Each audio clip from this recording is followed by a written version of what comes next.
Maillons essentiels de nos écosystèmes, les zones humides sont de véritables réservoirs éponges qui équilibrent les ressources en eau du territoire. Fragilisées et menacées par les activités humaines et le réchauffement climatique, il est essentiel d'agir pour leur préservation. Dans le parc naturel régional du Livradois-Forez, les communes, les communautés de communes, le département, la région, l'agence de l'eau Loire-Bretagne, l'Europe et les agents de rivière d'Ambert-Livradois-Forez travaillent ensemble afin de les protéger ou de les réhabiliter. De plus en plus, on se rend compte qu'on a des problèmes de quantité d'eau, même d'eau potable. Et avec le réchauffement climatique, on va aller de plus en plus vers une raréfaction de la ressource en eau. Et c'est vrai que l'intérêt de ces zones humides, ça fait en fait éponge. Donc quand il pleut, ça garde l'eau, et quand il fait sec, ça restitue l'eau. Donc c'est vraiment des sites à préserver, à garder, et même à valoriser justement leur préservation. On n'imaginait pas qu'un jour, on ait un souci sur les réserves en eau. Le but d'un maire et d'une équipe municipale, c'est de se rapprocher le plus possible des gens qui maîtrisent des techniques. Et on avait entendu parler du contrat territorial, et on s'est rapproché du contrat territorial pour redonner une vie à cet endroit. Grâce au contrat territorial, les collectivités peuvent bénéficier d'aides financières et techniques nécessaires à la mise en place de projets d'envergure sur mesure. Le rôle des collectivités, c'est d'abord d'être en capacité de faire un vrai travail d'équipe. Et ce travail d'équipe, on a la chance sur notre territoire qu'il soit impulsé par un territoire labellisé qui est le parc naturel régional et qui permet d'expérimenter. C'est d'ailleurs dans ce cadre-là, avec cette méthode-là, qu'on a pu réaliser des travaux à Volor-Montagne et également sur la zone humide de Marat.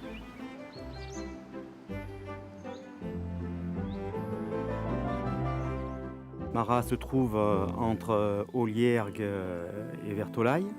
Donc c'est une petite commune de 840-850 habitants. Et donc là, c'est un terrain d'environ 2 hectares qui se situe en bas du bourg, au fond du bourg. On s'est dit, ce terrain de plus de 2 hectares, il faut le mettre en valeur.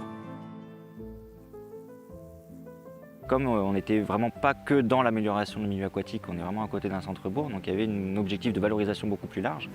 On a mobilisé à la fois le contrat territorial avec les collectivités qui portent cet outil, et à la fois d'autres partenaires qui ont plus trouvé d'autres financements par rapport au projet global qui était venu. Et donc du coup pour ça, on a mis le parc naturel régional dans la boucle, on a mis donc la commune avec différents élus, le contrat territorial, la communauté de communes, qui ont pu discuter autour de ce projet pour trouver le meilleur plan de financement et la meilleure façon de faire les choses. Donc, du coup, ce qui était prévu, c'était un panneau donc, au niveau de l'aire de camping-car pour vraiment sensibiliser sur l'intérêt des zones humides au niveau quantitatif, etc. Leur diversité, la gestion et la présentation du projet de la commune, donc peut-être un plan global. Après, on ferait au moins un panneau, voire 2, on verra si on a besoin de 2, sur la faune-flore qu'on peut retrouver dans les différents parcs. Et comme il y a différents milieux, donc c'est intéressant d'en faire 2. La zone humide devait rester en zone humide.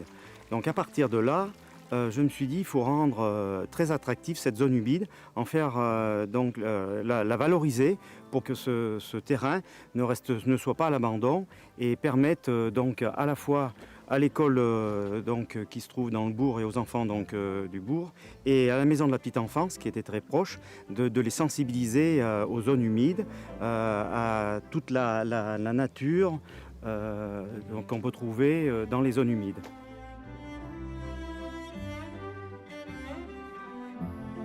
Ce qui me paraît important sur un territoire comme un parc, et notamment le travail qui est réalisé aussi dans le cadre du contrat territorial, c'est un peu l'aspect pédagogique. Et puis il y a aussi tout l'aspect économique, parce qu'à partir du moment où on valorise des sites comme ces 2 sites de Marat et Volor-Montagne, on crée un attrait économique et touristique qui n'est pas négligeable pour nos régions, nos milieux ruraux.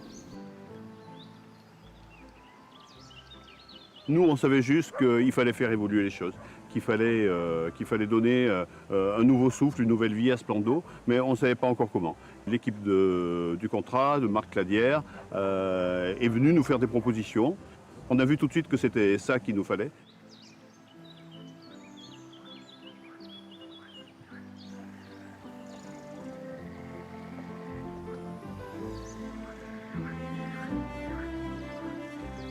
pouvoir réaliser de tels travaux, eh bien, c'est assez révélateur d'une prise de conscience des élus, mais également d'une prise de conscience collective sur tout ce qu'il y a nécessité de mettre en œuvre pour préserver cette ressource si importante qu'est l'eau. Avec un vrai travail d'équipe, ça contribue effectivement à faire grandir cette conscience et c'est sans doute l'intérêt majeur de ces réalisations.